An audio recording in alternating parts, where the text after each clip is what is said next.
ரெண்டு பக்கத்துமே குதிரை ஓட்டிக்கிட்டு இருந்தாங்க. இப்ப மட்டும் என்ன செய்யறாங்க, 3 பக்கத்தும் துண்டு போடுறாங்க. விஜய் இது சீரியஸா, இது அரசியல் கட்சி மாதிரி இல்ல. இது எந்த பக்கம் வேணாலும் நான் துண்டை போட்டு எவன் வீட்டு கதவை திறந்து வேணாலும் நான் உள்ள போய் படுத்துக்குவேன்னு சொல்றவங்கள என்னன்னு சொல்லுவீங்க? ஒரு கொள்கை நிலைப்பாடோடு அவ்வளவுதானே. நீ மக்களின் உரிமையை மீட்க பேரணி மாநாடுங்கிறீங்களா? எங்க மக்கள் பிரச்சனைக்கு ஒரு குரல் கொடுத்தது சொல்லுங்க. மகனுக்கு எம்பி சீட்டு கொடு, என் தம்பிக்கு எம்பி சீட்டு கொடுங்கிறதுக்கு மட்டும்தானே கட்சியோடைய அந்தஸ்து போயிருச்சு. என்ன நாளைக்கு தாக்கு பிடிக்க முடிஞ்சு இவங்களால? 1% கீழே தான் இவங்களோட வாக்கு சதவீதம் இருக்குது. விஜயகாந்த், அதாவது எடப்பாடி பழனிசாமியே டம்மி யூஸ்லெஸ்ங்கிறான், அந்த ஆளே ஒன்னே யூஸ்லெஸ்ங்கிறான்.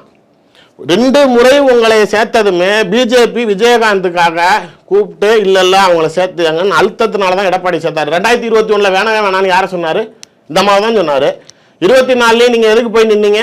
ராஜ்யசபா கொடுக்குறேன்னு 2 நாளைக்கு போய் நின்னீங்க. நீங்க காசு வாங்கினதுல குறியா இருந்தீங்களே தவிர ராஜ்யசபாவில் கான்சென்ட்ரேட்டடா இல்லை. நான் ஓப்பனா சொல்றேன், என்கிட்ட டாப் மோஸ்ட் ஏடிஎம்கே லீடர் ஒருத்தர் ஓப்பனா சொல்லிட்டாரு, அந்த மாதிரி சும்மா சொல்லுதுங்க, நாங்கள் எழுதியே கொடுக்கல.